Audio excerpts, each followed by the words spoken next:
Şəki şəhər rayon polis şöbəsinin əməkdaşları tərəfindən qanunsuz olaraq odlu silah-sursat saxlamaqda şübhəli bilinən 64 yaşlı Nizami Seyidov saxlanılıb.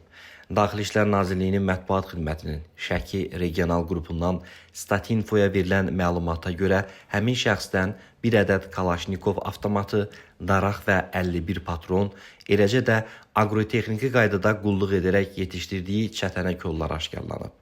Davam etdirilən tədbirlərlə Seyidovun həmin silahı tanışı Vahid Həşimov və Pərviz Cabbarovdan əldə etdiyi müəyyən edilib. Onlar da polis əməkdaşları tərəfindən saxlanılaraq istintaqa təqdim ediliblər. Həşimovdan əlavə olaraq torpağa bastıraraq saxladığı 1960 ədəd patron, ov tüfəngi və çətənək kollar aşkarlanıb. Faktla bağlı cinayət işi başlanılıb, saxlanılanların hər biri barəsində məhkəmənin qərarı ilə həbs qəti imkan tədbiri seçilib.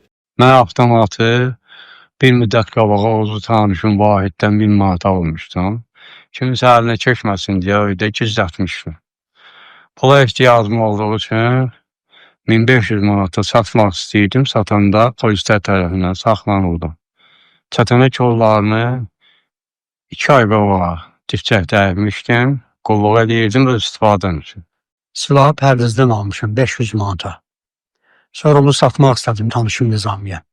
Getdim, bastırdığım yerdən qazdım, çıxartdım, gətirdim, 1000 manata satdım Nizamiyə. Silahla əlavə 2000 patron, bir ov tüfəngi sənədsiz. Ov tüfəngi 26 patronunu da bastırmışdım, heç kəsin əlinə keçməsin. Həmən o həyətdə də çətənək kolları var idi, 15 ədəd. Onlar da polislər tərəfindən aşkarlandı. Mən Vahidlə söhbət eləyəndə ona təklif elədim ki, belə bir silah var. O da dedi ki, olsa istəyərim. Mən də onu 500 manat müqabilində ona satdım.